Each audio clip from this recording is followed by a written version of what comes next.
Hello जी, सभी को राम राम। आज की वीडियो में हम बात करेंगे लेटेस्ट जो आईपीओ भी आ रहा है, जो 3 तारीख को हम सबके बीच में देखने को मिलेगा। 3 तारीख से उसकी बिड्स स्टार्ट होने वाली है। एक्वस्ट लिमिटेड आईपीओ आप लोगों ने अभी तक देख ही लिया होगा, थोड़ा बहुत सुना भी होगा, या फिर आप में से जो लोग इसमें अप्लाई करने का सोच रहे हैं, हम उनके लिए आज इस आईपीओ पर डिस्कस करने वाले हैं। सबसे पहले हम आईपीओ का डिस्कस कर लेते हैं, कब से स्टार्ट है। तो ये आईपीओ 3 दिसंबर से स्टार्ट है और 5 दिसंबर तक इसकी बिट्स जो है वो लगेगी। और इसका अलॉटमेंट जो इसने बता रखा है वो 8 दिसंबर है और लिसनिंग जो है वो 10 दिसंबर को देखने को मिलेगी।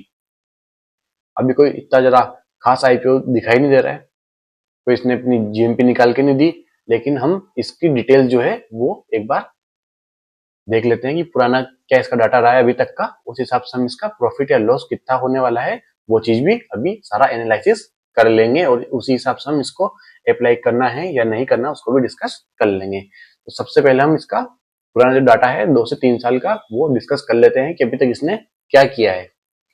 सबसे पहले हम बात कर लेते हैं इश्यू साइज की।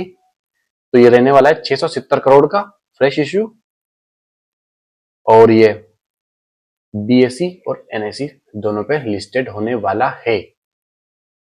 इतना बड़ा आईपीओ नहीं है, तो भी बड़ा नहीं है, 640 करोड़ का ही आईपीओ, तो इतना कुछ खास देखने को नहीं मिला कि सबको अलॉटमेंट मिलेगा या सबको तभी नहीं देखने को मिला कि छोटी कंपनी है। तो उस हिसाब से सबसे पहले हम बात कर लेते हैं इसके मार्केट की, जो इसमें अपना मार्केट बनाया है 2 से 3 सालों के अंदर। 2023 की बात कर लेते हैं इसके एसेट्स की। 2023 में इसने एसेट्स बनाए थे इसके 1321 का।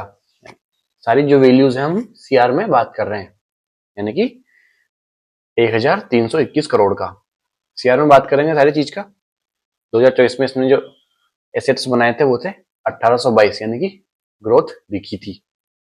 2025 में इसने एसेट्स बनाए थे 1860 के, ग्रोथ दिखी है पर 1-2% ग्रोथ दिखी है एसेट्स में 2024 और 2025 में।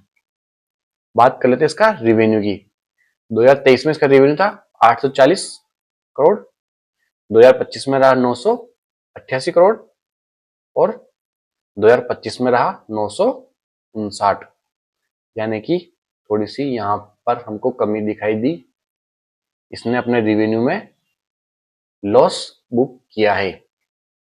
एक तो इसका नेगेटिव पॉइंट हमारे सामने ये निकल के आया। उसके बाद हम प्रॉफिट की बात कर लेते हैं। 2023 में इसका लॉस था 109 करोड़ का, 2024 में इसका लॉस था 14 करोड़ का, 2025 में इसका लॉस है 102 करोड़ का, यानी कि ओवरऑल 3 साल से माइनस में ही जा रही है कंपनी। कोई प्रॉफिट बुक नहीं किया, तो यानी कि हमको इसमें अप्लाई ना ही करे तो बेहतर है। थोड़ा सा रिस्क टेकर हो सकता है, मैं भी मार्केट को देख के थोड़ा बहुत प्रॉफिट निकाल दे, 2%, 4%, 6% का जीएमपी देके निकाल दे प्रॉफिट, लेकिन ओवरऑल जो प्रॉफिट अभी तक देखा गया है वो माइनस में ही है। तो मे भी हम फिलहाल इन सब चीजों को अगर देखें, इसके नेगेटिव पॉइंट्स को देखा जाए, तो हम उसी तरफ जाएंगे कि इसको अवॉइड ही किया जाए तो बेटर है। मैं तो इसको अवॉइड करने ही वाला हूँ। आप में से कौन रिस्क लेना चाहता है, क्योंकि रिस्क नहीं, हाई रिस्क है बहुत ज्यादा इसमें। तो आप में से कौन हाई रिस्क लेना चाहता है, कौन इसको अवॉइड करना चाहता है, वो आप अपनी एडवाइस पर ही करें, क्योंकि मैंने आपको इसका डिटेल्स थी वो सारी बता दी है। अभी तक कहाँ इसने लॉस किया है, कहाँ इसने प्रॉफिट किया, तो प्रॉफिट अभी तक नहीं किया इसने, और इतना फ्रेश इशू भी नहीं है, सिर्फ 640 करोड़ का है, तो थोड़ा छोटा ही है। तो इन्वेस्टर्स भी इतने नहीं आएंगे इसके पुराने डाटा को एनालिसिस करके, जो आएंगे वो भी इसमें अप्लाई नहीं करेंगे, तो मे बी बिट्स भी कम लगेगी, तो सब्सक्रिप्शन भी कम ही आएंगे, सब्सक्रिप्शन भी कम ही आएंगे, तो जीएमपी ऊपर नहीं जाएगी। हर साल इसका लॉस बुक बढ़ रहा है, तो मे बी इसका लॉस अभी और ज्यादा देखने को मिल सकता है। तो मेरी तरफ से तो आप इसको अवॉइड करें, वो ही ज्यादा बेटर होगा।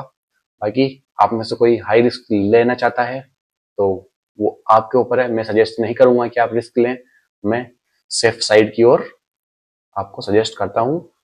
बाकी आप में से कौन रिस्क लेना चाहता है बता देना, या फिर कोई इसका पॉजिटिव पॉइंट हो वो भी हमको भी बता सकते हो आप। मिलते हैं कमेंट बॉक्स में।